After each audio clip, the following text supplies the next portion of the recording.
Alors la licence Sciences pour l'ingénieur de l'Institut Galilée, elle propose une formation dans les domaines de l'électronique, du traitement du signal et des réseaux.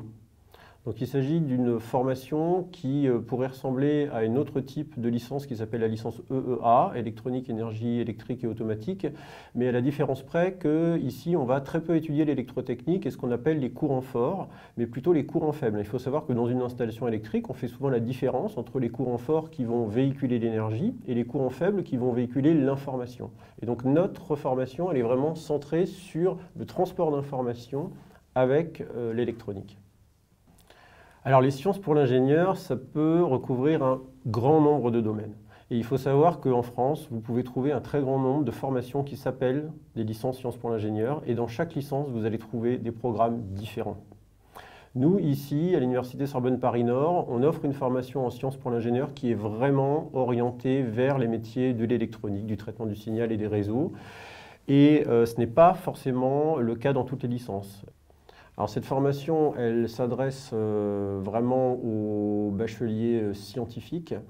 Alors, c'est-à-dire avec la réforme du bac, des étudiants qui auront choisi d'abord les spécialités de mathématiques et de physique.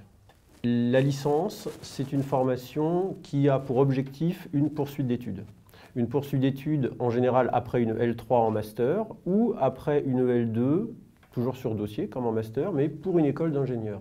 Donc le but vraiment de la licence, c'est d'offrir une formation qui est fondamentale, qui va poser des bases, qui vont permettre à l'étudiante ou à l'étudiant d'aller ensuite jusqu'au niveau Bac+5, au niveau ingénieur ou au niveau master.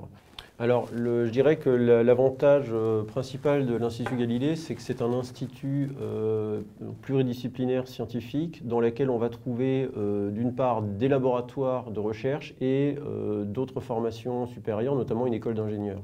École d'ingénieurs qui est une poursuite d'études tout à fait possible et même encouragée pour les étudiants de la licence SPI. Il faut savoir que les meilleurs étudiants de la licence SPI peuvent, après la L2, déposer un dossier de candidature dans cette école d'ingénieurs sub-Galilée qui offre deux spécialités d'ingénieurs qui sont directement accessibles à nos étudiants. Ces deux spécialités sont d'une part la spécialité instrumentation, qui possède elle-même deux sous-spécialités dans les systèmes embarqués et dans l'ingénierie biomédicale. Et puis la deuxième spécialité d'école d'ingénieurs, c'est télécommunications et réseaux. Après la L3, j'ajoute qu'on peut également continuer sur place en master. Nous avons un master qui s'appelle d'ingénierie innovation en images et réseaux et qui est également parfaitement adapté à la poursuite d'études après une L3 SPI. La formation, elle est déjà spécialisée dès la première année. Vous avez des enseignements d'électricité, d'électronique. Mais par contre, vous n'allez pas avoir d'enseignement de chimie, par exemple, ce qui la différencie d'une classe prépa, qui va être une formation qui est beaucoup plus généraliste. Si on veut également jouer au jeu des différences, on dira que c'est une formation qui est différente d'un IUT, parce que dans notre formation, on a quelque chose de plus théorique et de plus fondamental.